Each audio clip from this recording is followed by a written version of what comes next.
Eksekusi lahan sengketa di Desa Purnakarya, Kecamatan Tanralili, Maros, Sulawesi Selatan berlangsung ricuh. Keluarga tergugat histeris saat berusaha menghadang ekskavator yang akan meratakan kebun ubi dan pisang mereka. Namun upaya yang dilakukan pihak tergugat sia-sia. Puluhan polisi yang mendampingi tim eksekusi dari Pengadilan Negeri Maros memblokade area sengketa agar tidak menghalangi proses eksekusi. Meski sempat ada perlawanan dari pihak tergugat, polisi dan Pengadilan Negeri Maros tetap mengeksekusi lahan. Polisi juga mengamankan sebilah parang yang sempat dipegang salah seorang keluarga tergugat. Apakah sudah ada vonis pengadilan atau gimana Pak? Belum ada. Belum ada ya Pak? Ya. Tiba-tiba ada seperti ini ya Pak? Tiba-tiba. Oh, jadi pihak keluarga ini protes ya Pak? Ya, makanya kita keluarga pihak protes. Sementara itu pihak Pengadilan Negeri Kabupaten Maros menyatakan bahwa kasus sengketa ini telah dimenangkan pihak pemohon yakni Samparan. Perkara ini telah bergulir dari Pengadilan Negeri Maros sampai putusan Mahkamah Agung yang sudah berkekuatan hukum tetap.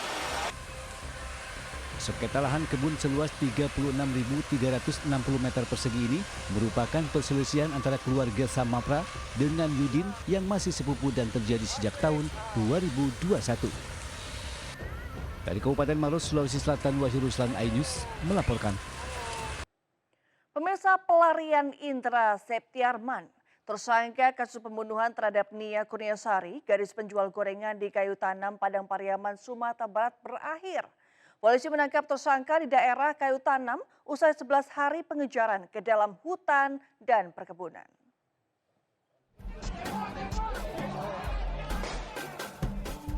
Terduga pelaku pembunuhan terhadap Nia Kurnia, gadis penjual gorengan di Kayu Tanam, Padang Pariaman, akhirnya ditangkap aparat kepolisian. Detik-detik suasana penangkapan tersangka pun berlangsung menegangkan. Ratusan massa yang sudah menunggu di sekitar pondok terus berusaha mendekat saat pelaku akan diturunkan di atas loteng pondok tempat persembunyiannya selama ini. Meski sempat menjadi amukan warga, namun aparat kepolisian berhasil mengamankan pelaku IS dan membawanya ke dalam mobil untuk dibawa ke Mapores Padang Pariaman. Warga yang kesal pun terus meneriakkan pelaku saat dibawa dalam mobil polisi. Selama ini terduga pelaku IS pembunuh Nia Kurnia, gadis penjual gorengan itu bersembunyi di sebuah pondok di perkebunan milik warga di daerah Kayu Tanam, Kabupaten Padang Pariaman, Sumatera Barat. Setelah diamankan ke Mapores Padang Pariaman, warga pun kembali menyerbu Mapores karena ingin melihat pelaku dari dekat. Sementara itu, Kapolres Padang Pariaman AKBP Ahmad Faisal menyatakan saat ini tersangka ditahan di Mapores Padang Pariaman dan masih terus melakukan pengembangan. Kami berhasil mengamankan dan menangkap tersangka yang sampai saat ini dicari dan benar sesuai dengan pelaku, sesuai dengan identitas dan gambar yang kami miliki dengan saksi-saksi yang ada. Kasus tewasnya Nia Kurniasari ini menjadi sorotan publik. Nia ditemukan meninggal setelah 3 hari dinyatakan hilang. Kondisi Nia saat ditemukan terkubur tanpa busana dan tangan terikat di sebuah perkebunan. Polisi kemudian melakukan penyelidikan hingga mengarah sosok pelaku adalah Indra. Dalam pengejaran dan perburuan Indra ke dalam hutan dan perkebunan melibatkan tim khusus dari Satreskrim Polres Padang Pariaman dan Resmob Polda Sumbar. Anjing pelacak pun juga dilibatkan dalam pencarian. Selama proses perburuan, polisi menemukan sejumlah barang bukti berupa pakaian, sendal, serta tas milik tersangka. Dari Padang Pariaman, Sumatera Barat, Eka Guspriyadi, iNews melaporkan. Seorang pria di Sukabumi, Jawa Barat menjadi sasaran amuk massa setelah kepergok mencuri helm milik seorang pengemudi ojek online. Pelaku berhasil diamankan petugas Satpol PP dan langsung dibawa ke kantor polisi.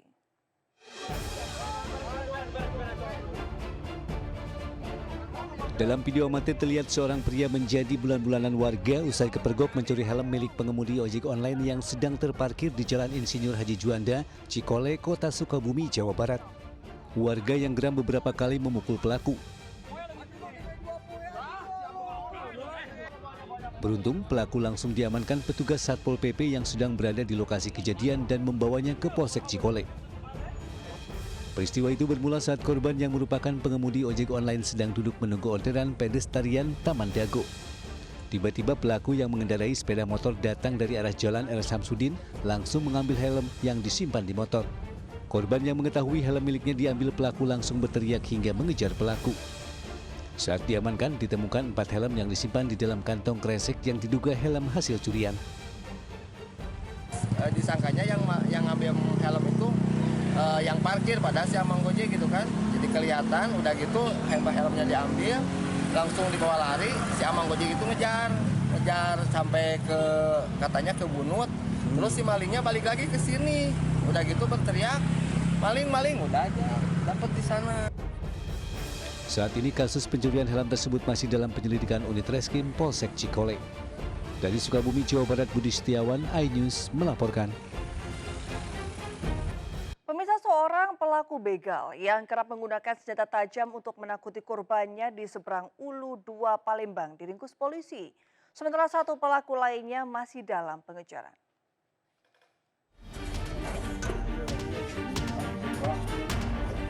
Diki Wahyudi, 24 tahun, satu dari 2 pelaku begal yang sering melukai korbannya dengan senjata tajam ini, tak berkutik saat ditangkap unit Reskrim Polsek Seberang Ulu 2 Palembang. Pelaku terakhir melakukan aksinya di Taman Baca Jalan Kiai Haji Ahjari, Kelurahan Tangga Takat, Kecamatan Seberang Ulu 2 Palembang, bersama temannya berinisial H yang masih dalam pengejaran polisi. Modus yang dilakukan pelaku dalam aksinya yakni dengan mengalungkan senjata tajam jenis celurit ke leher korban. Korban yang ketakutan kemudian menyerahkan sepeda motor miliknya. Setelah berhasil mengambil motor korban, pelaku Diki meninggalkan pelaku H, lalu menggadaikan motor korban untuk membeli narkoba. Si korban atas nama Dimas Putra ini sedang melaju di Jalan Kiai Haji dan dihentikan oleh tersangka. Dikalungkan celurit ke leher korban oleh tersangka, kemudian dimintai motor yang dikendarai tersangka tersebut. Akibat ulahnya, pelaku dijerat pasal 365 KUHP dengan ancaman kurungan 12 tahun penjara. Dan kini polisi masih memburu pelaku H dan penada sepeda motor berinisial Y. Dari Palembang, Muhammad David, iNews melaporkan. Pemirsa, warga di Kota Mamuju, Sulawesi Barat mengeluhkan tumpukan sampah yang memenuhi kanal sejak beberapa bulan terakhir. Kanal sepanjang 200 meter tersebut tertutup sampah plastik hingga organik dan mengeluarkan bau tidak sedap.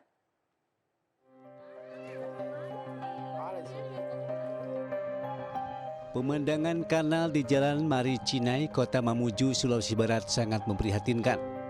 Bagaimana tidak, kanal yang berada di antara permukiman warga ini tertutup sampah sejak beberapa bulan terakhir. Kanal dengan panjang 200 meter ini dipenuhi tumpukan sampah plastik berupa botol-botol bekas air minum. Bahkan air kanal juga terlihat berwarna hitam kehijau-hijauan.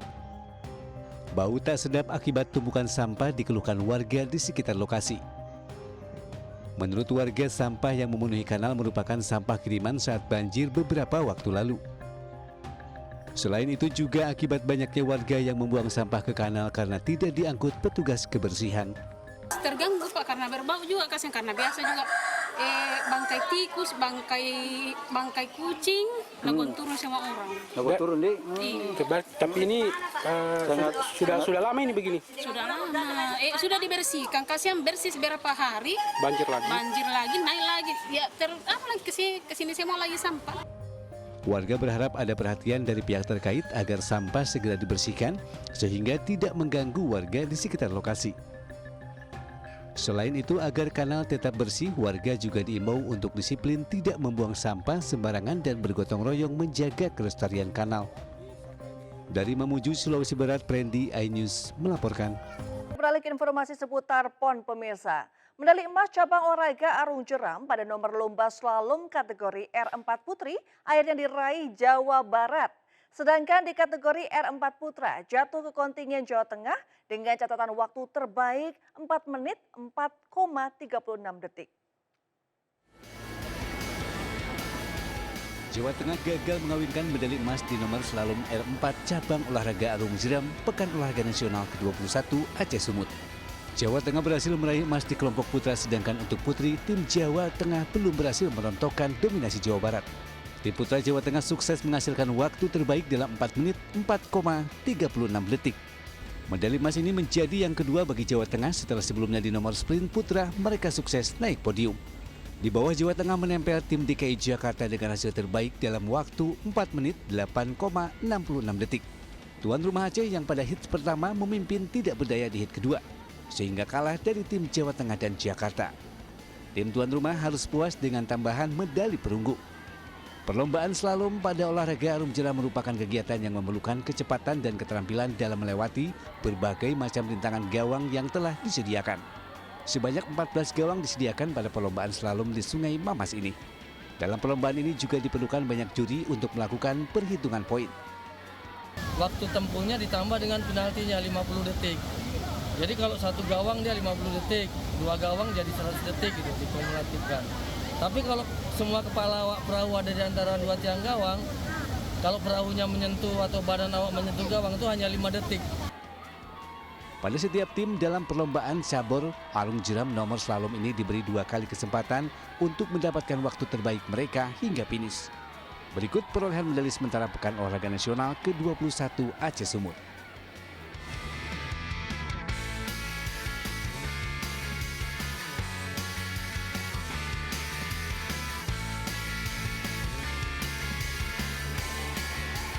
Dari Kabupaten Aceh Tenggara Aceh, Medi Arjuna iNews melaporkan.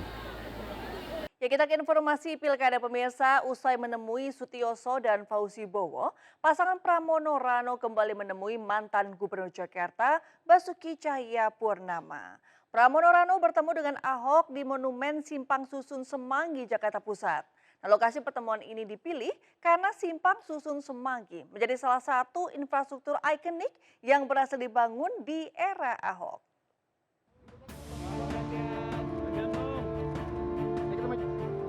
Bakal calon gubernur dan wakil gubernur Jakarta Pramono Rano menemui mantan gubernur Jakarta Basuki Cahayapurnama. Mereka menemui Ahok di Simpang Susun Semanggi, Jakarta Pusat. Mereka berbincang di Monumen Simpang Semanggi yang dulu diresmikan Ahok saat masih menjabat menjadi gubernur Jakarta. Pasangan Pramono Rano ingin mendapat banyak masukan dari seluruh mantan gubernur Jakarta untuk menghadapi segala tantangan dalam memimpin Jakarta. Ia juga ingin menyiapkan solusi berdasarkan masukan dari mantan gubernur Jakarta. Saya akan belajar dari para gubernur yang ada dan gubernur-gubernur yang ada yang sudah meninggalkan legasi yang baik bagi Jakarta tentunya diteruskan. Salah satu peninggalan yang luar biasa dari Pak Ahok adalah di Simpang Semanggi ini. Maka kenapa kemudian ketika Pak Ahok menawarkan di Simpang Semanggi, saya sangat senang sekali karena selalu mengingatkan saya setiap hari Sabtu saya melewati tanjakan Ahok. Pertemuan ini diharapkan bisa membuat pasangan Pramono Rano bekerja sama dengan pihak swasta jika terpilih sebagai gubernur wakil gubernur Jakarta. Selain berdiskusi, Pramono Rano juga berbincang kepada para petugas Dinas Pertamanan Jakarta Pusat yang tampak antusias di Simpang Susun Semanggi. Dari Jakarta, Syahriza Zanski, iNews melaporkan. Sementara itu pemirsa, bakal calon gubernur dan wakil gubernur Ridwan Kamil Suswono menemui tokoh Betawi Nahrawi Ramli untuk bersilaturahmi dan berdiskusi mengenai arah Jakarta ke depannya. Pasangan Ridho mendapatkan dukungan penuh dari Nahrawi Ramli beserta tokoh masyarakat Betawi yang turut hadir dalam pertemuan tersebut. Bakal calon gubernur dan wakil gubernur Jakarta Ridwan Kamil Suswono disambut hangat di kediaman tokoh masyarakat Betawi Nahrawi Ramli atau Bang Nara di kawasan Condet, Jakarta Timur. Kedatangan pasangan Ridho guna bersilaturahmi dan berdiskusi mengenai arah Jakarta ke depan bersama sejumlah tokoh masyarakat Betawi yang ikut hadir dalam pertemuan ini. Oleh karena itu, hari ini kami sampaikan saya pribadi dan keluarga besar dan seluruh yang hadir, tokoh-tokoh di sini bersedia dan akan memperjuangkan agar Pak Emil dan Pak Suswono menang di dalam kontestasi nanti. Kami dinasehati tadi untuk mengikutsertakan identitas budaya, jangan tergerus oleh modernisasi Jakarta. Makanya tadi saya sampaikan gerakan membangun budaya Betawi dengan segala programnya, Memberdayakan RW-RW sambil ngurusin banjir, macet, polusi juga dikerjakan. Dengan dukungan dari masyarakat Betawi ini diharapkan bisa semakin menguatkan dan memantapkan langkah pasangan Ridho dalam memenangkan Pilkada November mendatang. Dari Jakarta, Stephen Fatinama, Najipa Putri, iNews melaporkan.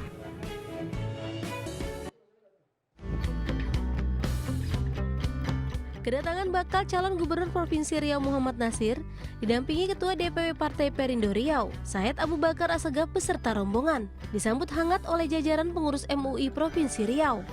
Kedatangan Bacagup yang diusung Partai Perindo ini untuk bersilaturahmi sekaligus berdiskusi dan meminta saran para ulama agar visi misi pembangunan serta peningkatan kesejahteraan dalam berbagai aspek di Provinsi Riau bisa terlaksana dengan baik. Ke depan bersama MUI dan kami insya Allah kasih rezeki sebagai gubernur dan wakil gubernur Provinsi Riau ini memberikan nasihat yang banyak bagi kami. Ini ingin menjadikan Riau ini menjadi peradaban Islam terbesar. Ide yang luar biasa kami tangkap sebenarnya itu adalah untuk bagaimana meningkatkan SDM di Riau, bagaimana meningkatkan kesejahteraan ekonomi masyarakat Riau, bagaimana meningkatkan pendidikan Riau menjadi anak-anak Riau yang cerdas. Sebagai pengusung partai yang dipimpin Ketua Umum Angela Tanusudibyo ini, siap mendukung penuh visi misi pasangan Cagup Cawagup Riau, Muhammad Nasir, Muhammad Wardan, yang bertujuan untuk menjadikan Riau lebih baik lagi. Jadi memang doa dan dukungan tentu aja bagi para semua tokoh, ulama, semua kita butuhkan untuk membangun Riau ini menjadi negeri yang lebih baik. Seluruh kader dan pengurus Partai Perindo di Provinsi Riau siap bergerak dan memenangkan calon kepala daerah yang diusung. Dari Pekanbaru Riau, Indra Yose Rizal, iNews melaporkan. Pemirsa, polemik atas kebijakan pemerintah yang membuka keran ekspor pasir laut ditanggapi Menteri Koordinator Bidang Maritim dan Investasi Luhut Binsar Panjaitan. Menurutnya dibuka kembali izin ekspor pasir laut lebih difokuskan pada pengelolaan sedimen di area perairan.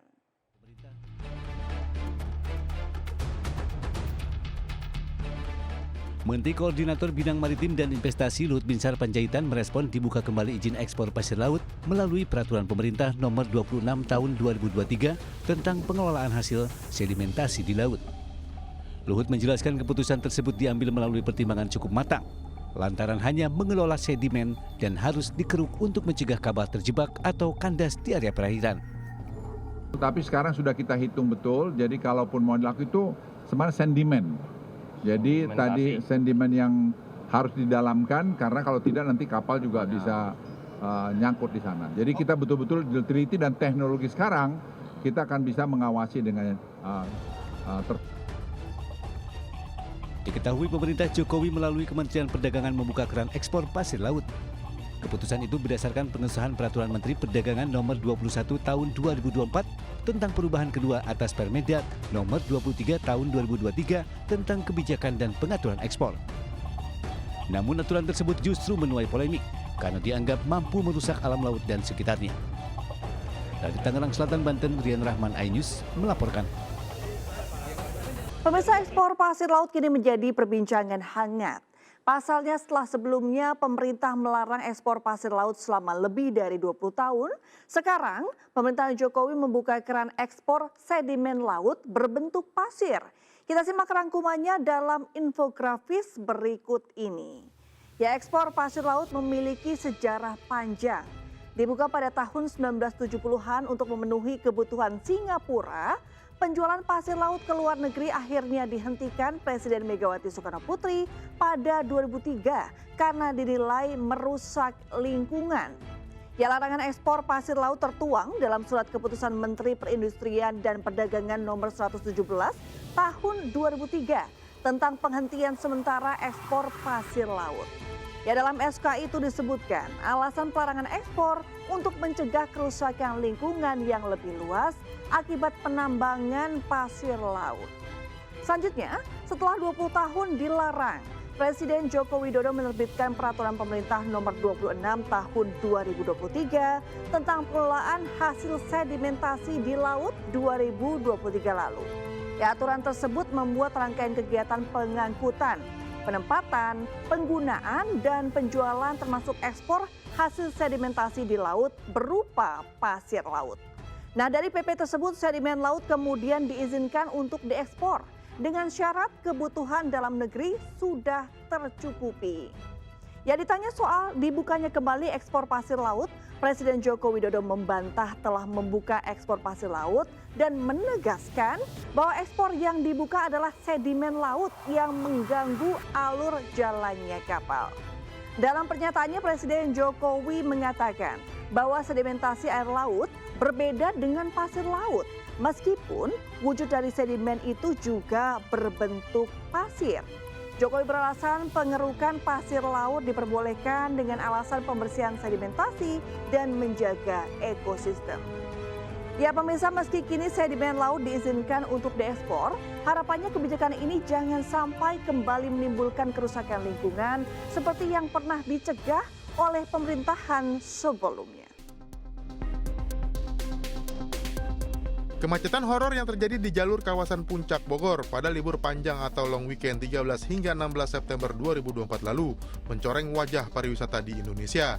Bahkan kemacetan yang terjadi selama 14 jam tersebut juga memakan korban jiwa dan turut menjadi pemberitaan media asing. Upaya mitigasi pun langsung dilakukan Kemenparekraf agar kemacetan horor tersebut tidak kembali terulang. Salah satunya dengan menutup akses ke kawasan puncak jika volume kendaraan sudah melebihi kapasitas jalan dan memperkuat koordinasi di antara seluruh pihak terkait. Itu kami mohon maaf atas nama pemerintah dan kita akan terus berkoordinasi seperti tadi yang teman-teman sudah lihat, Bunia langsung turun dan kita akan siapkan carrying capacity termasuk adalah menutup jalan jika memang sudah melampaui carrying capacity yang sudah ditentukan. Jadi bukan hanya Komodo atau Borobudur yang ditentukan carrying capacity, tapi destinasi seperti Puncak juga harus untuk menjaga sustainability. Kemenparekraf juga mencatat insiden macet horor di Puncak Bogor turut memberikan dampak buruk pada wisatawan dan juga kerugian bagi pengelola wisata di kawasan ini. Dari Jakarta, Fakih Satrio, iNews melaporkan.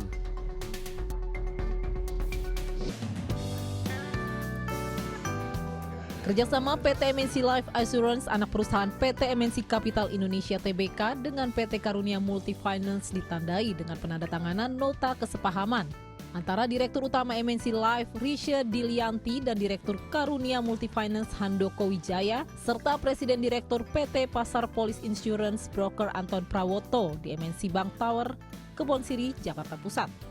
Kerjasama ini akan fokus pada pengembangan produk asuransi jiwa kredit yang dirancang untuk memberikan perlindungan finansial lebih bagi para debitur, serta untuk memperluas jangkauan layanan MNC Life untuk para nasabah. Jadi kami terus melakukan kolaborasi bekerja sama dengan partner-partner bisnis kami, baik itu financial institution maupun non-financial institutions. Nah, hari ini kami bekerja sama melalui Pasar Polis dengan Karunia Multifinance untuk memberikan perlindungan asuransi jiwa kredit kepada para debitur Karunia Multifinance. Ya, saya pikir MNC Life ini kan part dari grup yang luar biasa. Jadi kita juga bukan pihak yang aneh dengan pihak yang lain, karena kita udah kerjasama dengan MNC Bank, dengan MNC Finance dan yang lainnya. Jadi kita senang hari ini boleh bekerja sama juga dengan MNC Life. Kerjasama MNC Life dan Karunia Multifinance juga mendapat dukungan penuh dari PT Pasar Polis Insurance Broker.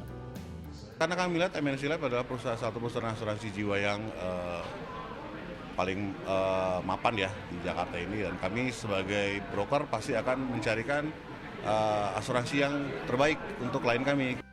Bagi MNC Life, kerjasama ini merupakan komitmen dalam berinovasi meningkatkan jaringan kerjasama yang memberikan banyak manfaat bagi pengguna layanan. Dari Jakarta, Nata Arman, Seto Pratomo, iNews melaporkan. Pemirsa, sensasi bermain riverboard di arus Sungai Deras di Banyuwangi, Jawa Timur menjadi daya tarik tersendiri. Tidak hanya harus tahu teknik, tapi juga dituntut punya fisik dan mental prima. Nah, bagaimana keseruannya? Berikut liputannya.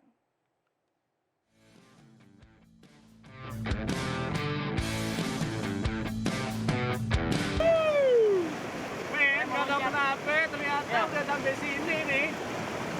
Adrenalin gue itu darahnya mulai pumping, men. Karena sejauh mata gue memandang nih, arusnya itu kencang.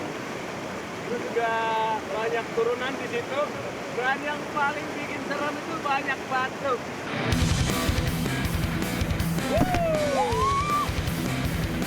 Waduh, Tradikers, ternyata di garis start jauh lebih menantang. Bener kata Abang tadi. Yalah, gue juga mau nyobain, mau nyusul, oke? Tungguin!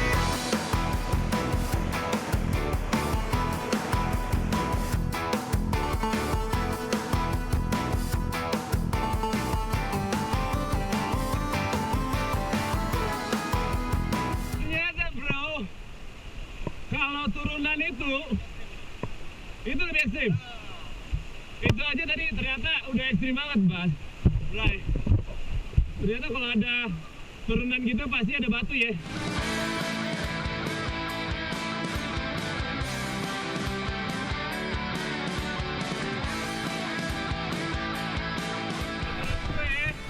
Kalau lo main ini river boarding, lo tuh usahain lo jangan terlepas dari board lo. Karena kalau udah lo lepas dari board lo, wah, lo bakalan keikut arus. Jadi badan lo bakal hantam kalau kena batu, lumayan sakit, Ray. Bukan lumayan sakit, Abang. Ya? Ini kita balik pijet ini. Udah meledik! Sama panas!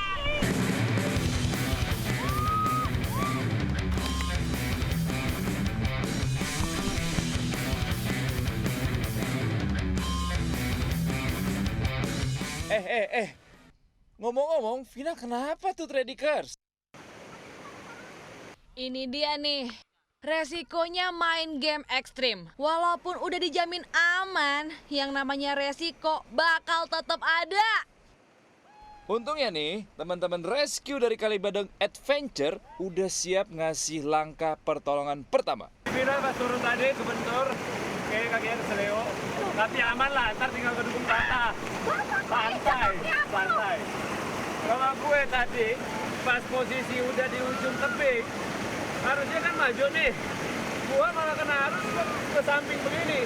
Udah kebalik gue, ketimpa kepala gue sendiri itu board. Dan untungnya itu masih dalam. Kalau dapet yang dalam ya? Tradikers, jadi kalau Alban tadi dapet yang dalam buat baliknya. Gue dapet yang bawahnya itu semua batu-batuan. Sebenarnya kan katanya kalau udah misalnya jatuh, kita lo lepas aja. Oke, buat udah gue lepas, terus gue ke belakang gini kan.